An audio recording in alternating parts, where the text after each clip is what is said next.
Hello, friends. Have you thought about learning about the tarot, about its history, about where it comes from? Well, today I'm going to share with you a brief history about the tarot and how it came to be. I'll also give you a little bit of my history with the tarot. I've been doing it for many years, so I hope that you find it interesting and it piques your interest. This is the first in a series of 5 videos that will help you to understand the tarot a little bit more.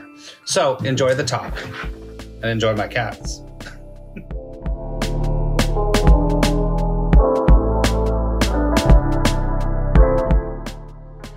I also have been an intuitive for many years since I was a little boy.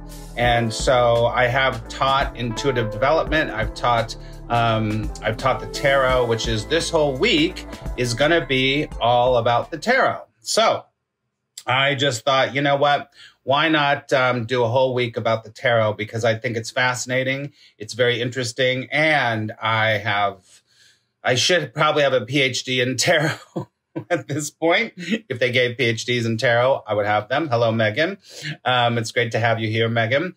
So yeah, that's what we're going to do this whole week. And let's start out as I always teach my students when I'm doing intuitive development or I'm teaching the tarot. I always teach students a few things, but the one thing that I definitely teach students is that first of all, it's a divination tool, right? It's a divination tool. And what's a divination tool? A divination tool is, this is my definition of it. A divination tool is something of this world that helps you to connect with the divine source or spirit world, right? So tarot is a divination tool. Crystals can be a divination tool. Pendulums can be a divination tool. Tea leaves can be a divination tool. Palm reading can be a divination tool. So the tarot is just another divination tool. It's a very popular divination tool that many people use or have used in their life. It can be very controversial, that's for sure. But we're not going to get into that right now. So it's just a tool, right? But now, and what else is a divination tool? You're a divination tool. So you do not need to use the cards. You do not need to use the crystals. You do not need to read the tea leaves. You do not need to read the palm, because you already have what? You have a direct connection to God's source love and the spirit world, right? You already have it. So this is the first thing you need to kind of know is that, and this is how I teach, is that using the tarot is, and if you haven't at all, using the tarot is a way to help, to guide, and to support what you're getting intuitively and psychically. Does that make sense? So it's there to support you, guide you. It's not there to do the work for you, but it's there to go, oh, it's a pointer. It's a pointer. It points you in a certain direction.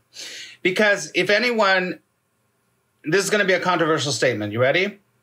If anyone is worth their salt as an intuitive, all of us are, you don't need the cards. You don't need the cards at all. But the cards help. They help. They're pointers. They're pointers, right? So my advice to anyone is to develop your intuitive abilities without using the cards yet. But we don't have, that's a whole other thing. But does that make sense, everyone? Yes or no? Does that make sense? That's my point of view. You can disagree with me and that's okay. It doesn't matter. Does that make sense? Yes. Yes. Good. Okay. So this is going to be Tarot 101, basically. Tarot 101. So I'm going to tell you let's do the history of tarot first.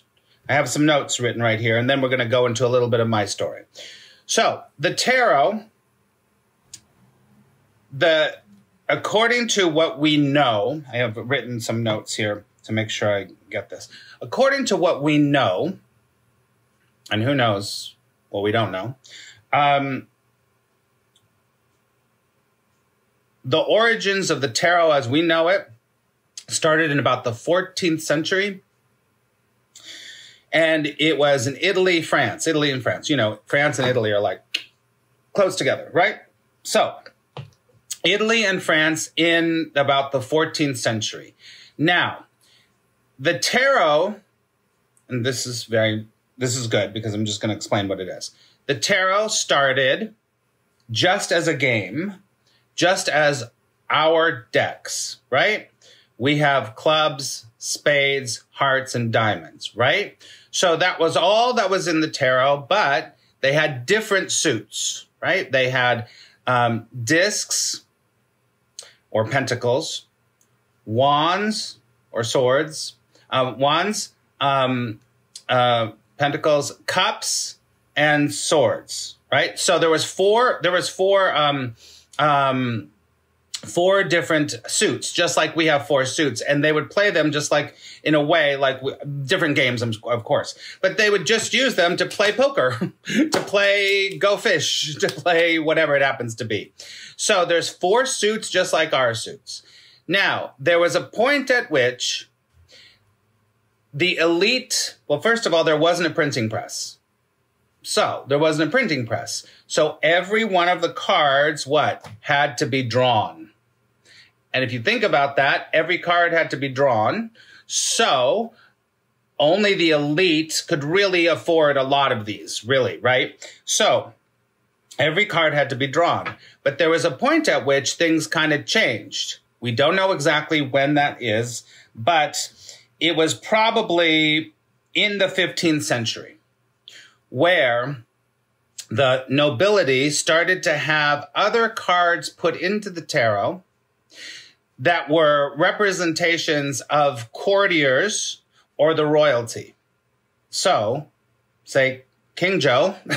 King Joe's like, I want to be in a card. So the artist would come and paint a picture of the king, and then they would put that picture into their deck, and they would start playing with it, right? So this kept going. So there wasn't just four suits anymore. There was also something called the major arcana. And this started to develop. It started to develop slowly. And so there ends up being, we're going to go into this in subsequent broadcasts. There started to be four suits and then the major arcana, which now we know as the cards that are the death card, the lovers, and all of that stuff. So around 1781, Antoine Court de Gabiam wrote an essay, and it was kind of a little booklet. And this booklet claimed to have all the meanings of all the symbols, right? So now we're in 1781. So we go 14, 15, already 1781. So he wrote this booklet, essay, about all the meanings of all the cards. Now, this changed everything because, first of all, more people knew about it, and he started to relate the meanings of all the cards to what? To the Hermetic and Egyptian lineages, right? So he started to relate it all back to, he was like, I know what this is. This is the Hermetics and the Egyptians, right? So he started to, that's when it started to become more of a divination tool. This is when it started to change. It started to all change, right? It's like taking a regular deck of cards now, and then over through the years, it becomes this thing, right? So this is what we now know of as one of the first real tarot decks, which is from France, which is the Marseille tarot deck. So from France. So this started to develop. So in about 10 years, this became very popular. And Jean-Baptiste Allier decided he was going to put this Marseille deck together. And he went from the Egyptians, Hermetics, into more of the Kabbalah. So it became more about Kabbalah. So we've got a lot of different things going on here. We have Hermetic, we have Kabbalah, we have Egyptian, all of these things. And so it's a very interesting thing because these couple of guys that wrote these couple of books, he ended up writing a book and then going out with the Marseille Tarot, really had a huge influence on what these symbols were, right? And we're just going to speed it up. So this is 1791. We get to the Victorian age. The Victorian age, if you don't know, the Victorian age was rife with spiritualism, mediumship, all of that. In the 1800s, it starts like really bubbling up all over the world.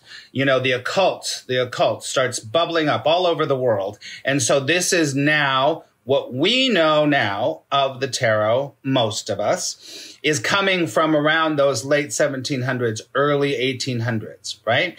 So those meanings,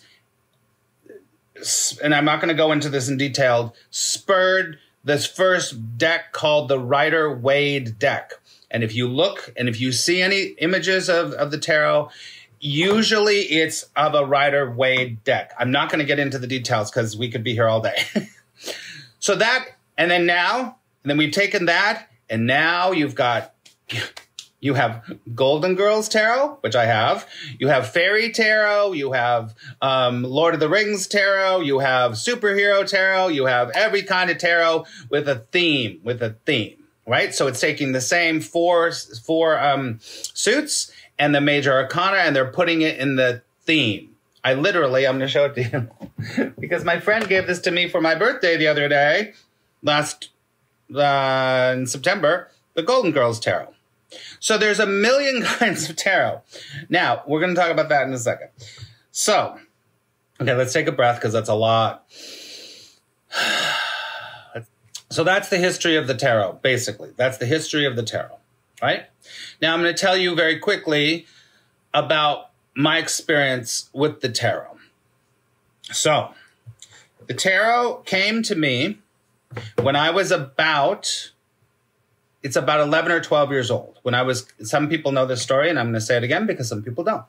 When I was about 11 or 12 years old, I was very, very intuitive. Since I was a little boy, I would know things that were going to happen. I would see things. I could feel people's feelings. It was just the way it was. It was just the way it was.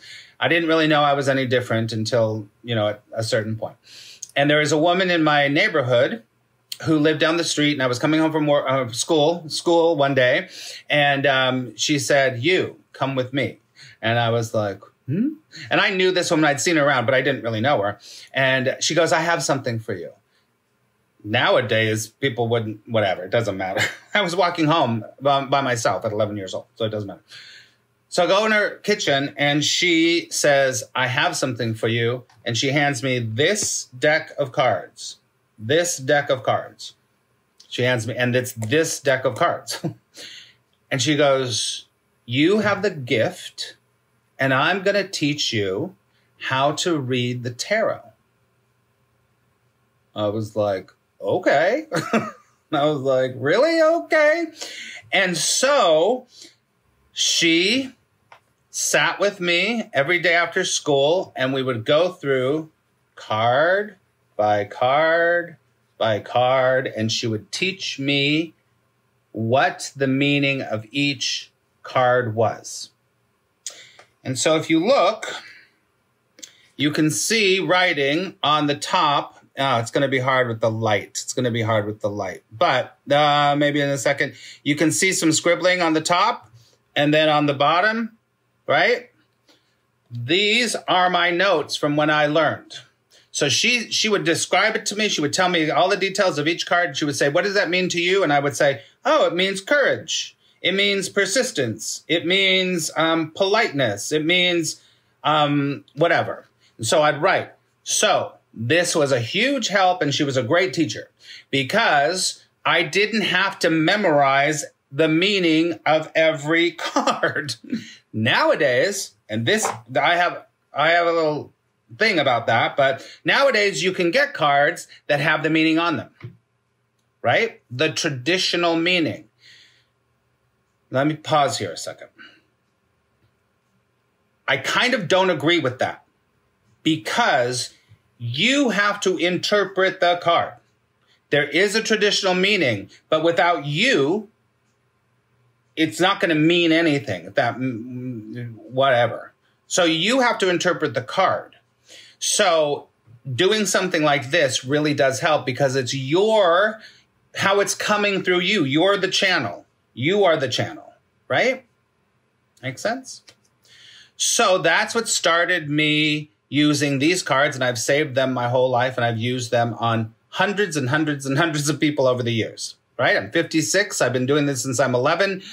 A lot of people have been read through these cards, okay?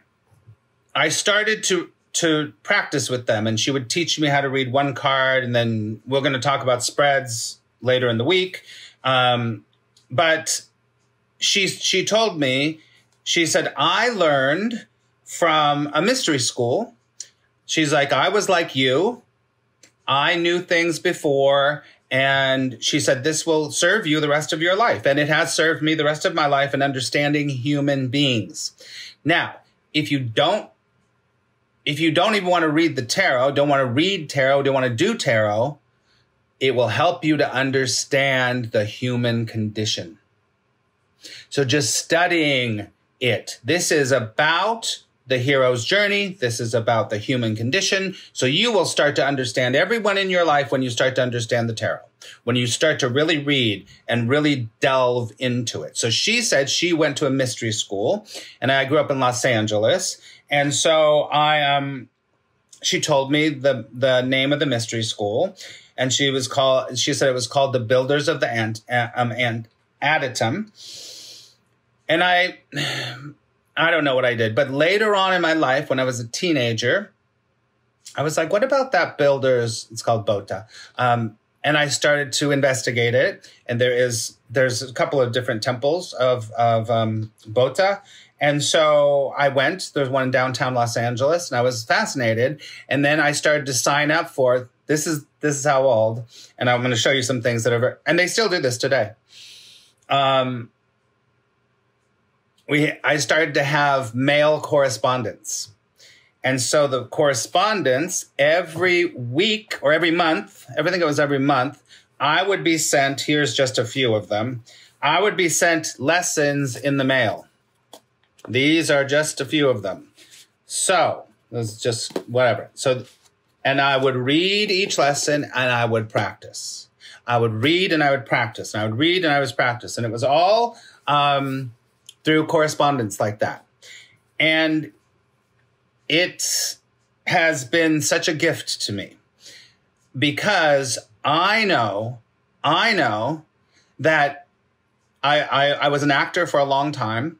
I'm a spiritual director and a coach now. And I'm telling you,